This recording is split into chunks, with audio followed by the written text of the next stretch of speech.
pertenezco al grupo 53 y esta es mi cédula con el nombre visible. Perdón, allí, ¿cierto? Bueno, listo. Este es el desarrollo de la tarea 4, como me corresponde a mí el desarrollo del ejercicio C. El primer ejercicio corresponde a diferenciación numérica, que menciona que a partir de la siguiente función hiperbólica y utilizando el lenguaje Python a través de la herramienta Jupyter Notebook, vamos a determinar el valor aproximado de la primera y la segunda derivada empleando esquemas de diferencia hacia adelante, hacia atrás y central en el punto evaluado en x igual a 1.33 con intervalos de h igual a 0.5, 0.05 y 0.001. ¿Listo? Bueno, el tema de las diferencias divididas es que surgen a partir de la serie de Taylor, donde a partir de el truncamiento de sus términos podemos despejar la primera derivada y resulta esta función. ¿Listo?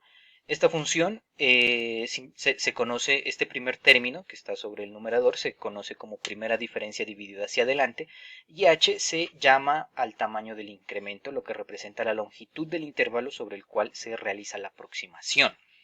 Se llama hacia adelante porque usa los datos de i e i más 1. Si fuera hacia atrás, utiliza los datos de i e i menos 1. Si fuera centrada, utiliza digamos los datos en los puntos i más 1 e i menos 1. ¿Listo? Para estimar la primera derivada. Ahorita vamos a ver también la función para determinar la segunda derivada. Pues que no es diferente a esta. Esta diferencia dividida hacia adelante es solo una de tantas formas que se puede desarrollar a partir de la serie de Taylor para la aproximación de las derivadas numéricas. Es posible desarrollar aproximaciones más exactas de la primera derivada, incluyendo términos del orden más alto de la serie de Taylor. Bueno, y como eventualmente pudimos determinar, a medida que se incrementan mayores términos en la serie de Taylor, pues el valor se va aproximando de manera mucho más exacta, ¿cierto? Entonces, a partir de eso, nosotros hemos importado algunas de las librerías. Podemos determinar el valor de la función, de la primera función de la tangente hiperbólica de x, evaluada en x sub 0, que es igual a 1.33, y este es nuestro valor. ¿Listo?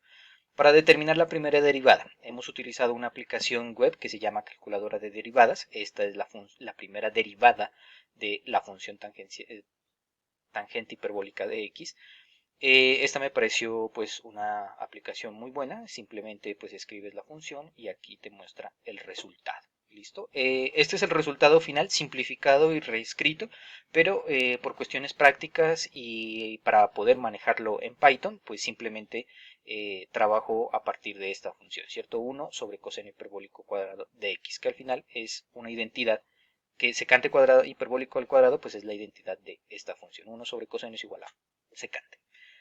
Pero digamos que en el ejercicio hemos podido determinar de esta manera. Entonces así ya en Python podemos determinar que a través de la función coseno hiperbólico, aquí está, listo, de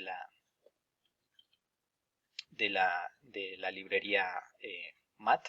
Entonces simplemente calculamos, evaluamos la función en 1.33, que es el valor que nos da el ejercicio en x, y resulta que nos da un valor de 0.2444. Bueno, y ahí hay varios decimales. Para la segunda derivada, igualmente calculamos también a través de la aplicación. Entonces aquí podemos determinar que la segunda derivada es pues esta función, ¿cierto? Menos 2 sobre secante hiperbólico al cuadrado de x por tangente hiperbólica de x. Aquí lo que he hecho es reemplazar simplemente este secante hiperbólico al cuadrado de x por esta función, que al final es lo mismo, ¿cierto? Entonces, pues aquí tenemos la función para poder hacer los cálculos en Python y poder utilizar la librería mat.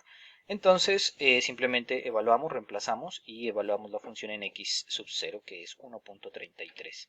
Y ahí obtenemos el resultado. La aplicación también aquí nos permite evaluar, miren aquí las funciones, nos grafica y nos permite evaluar las funciones encontradas o las derivadas en un punto en x, ¿cierto? Entonces aquí podemos ver que pues al final los resultados sí coinciden, ¿cierto? Estos resultados solamente se toman como referencia para poder comparar la exactitud y para poder determinar el porcentaje de error, ¿cierto? Pero aquí ya vamos a entrar a determinar la diferencia dividida hacia adelante. Como pueden ver, aquí está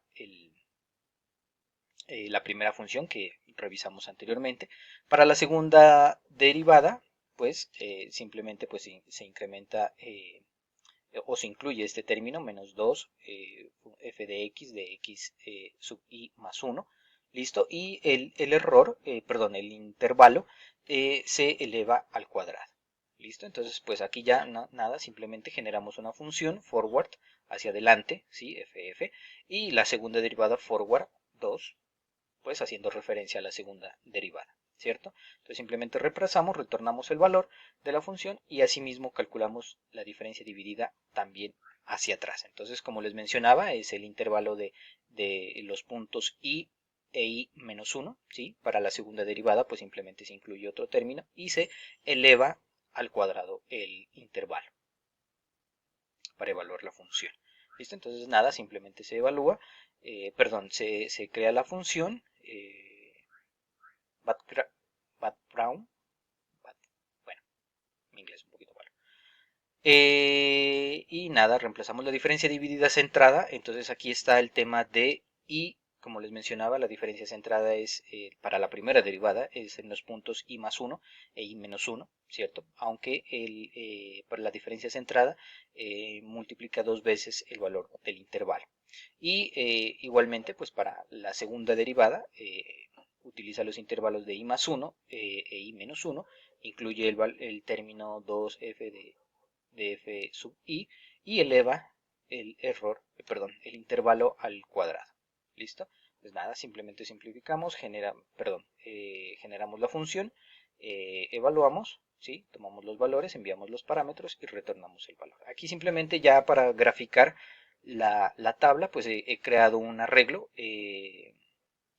porque lo que he hecho es generar a partir de este for, llamar a cada una de las funciones e ir evaluando en cada uno de los intervalos que me da el ejercicio, 0.5, 0.5, 0.05 y 0.001. ¿Listo? Y aquí igualmente calculo el valor del error. El error simplemente es pues el valor anterior, el valor aproximado, menos el valor calculado sobre el valor aproximado, ¿cierto? Entonces, y lo multiplicamos por 100. Entonces, además de eso, calculamos el error. Este ejercicio de la tabla, pues simplemente he creado una función, pero esta tabla la he tomado el código desde esta página, pythonnes.net, donde, bueno, hay una muy clara explicación de cómo funcionan los formatos de texto, cómo se pueden imprimir formatos en string, ¿vale? Y aquí lo que he tomado es simplemente este código y he reemplazado este array por estos arrays que yo he generado acá, ¿cierto? Entonces, aquí podemos ver cómo pues simplemente se crea una variable texto, ¿sí? Y sobre la cual se le da el siguiente formato y lo que hace este for es recorrer, por ejemplo, aquí este formato de recorrer un for, pues para recorrer este arreglo, ¿cierto? Entonces, aquí yo he hecho lo mismo, simplemente he generado un array. Lo que le estoy enviando aquí como parámetros de estos arreglos es pues los arreglos que yo he generado, ¿cierto? Entonces aquí están 1, 2, 3. Por ejemplo, estos primeros arreglos corresponden a las diferencias divididas y EF, EFW, EFCT corresponden a los errores encontrados, ¿listo? A la evaluación del error. Entonces nada, simplemente pues llamo a la función, envío los arreglos que necesito y este es el resultado. ¿Listo? Entonces para la primera derivada el valor exacto es 0.2444. Como pueden ver, aquí está la función. La diferencia dividida hacia adelante evaluada en x, que es 1.33, que con el intervalo de 0,5 me da este resultado. Como pueden ver, pues el primer valor con 0,5 pues me da un porcentaje de error del 34%. A medida que vamos disminuyendo el intervalo de 0.05 a 0.05, 0.01, el valor se aproxima cada vez más al valor real, ¿cierto? Y obviamente pues el porcentaje del error disminuye pues miren, de 34% a 0.8%. ¿Listo? Lo mismo las diferencias divididas hacia atrás para la primera derivada. Entonces aquí podemos ver como el último intervalo o el intervalo más pequeño me aproxima mucho mejor el resultado, ¿cierto? Al valor real. Entonces aquí está el valor de la primera derivada en x evaluado con diferencias divididas hacia atrás corresponde a 0.2465. El valor real es 2444. ¿Listo? La diferencia dividida centrada, esta me parece que es la que mejor se aproxima a cada uno de los valores, aun cuando el término del, el intervalo del paso es grande, 0,5. Miren que el margen del error es del 10%, mientras que, por ejemplo, en las diferencias divididas hacia adelante y hacia atrás es del 34 y 54% respectivamente.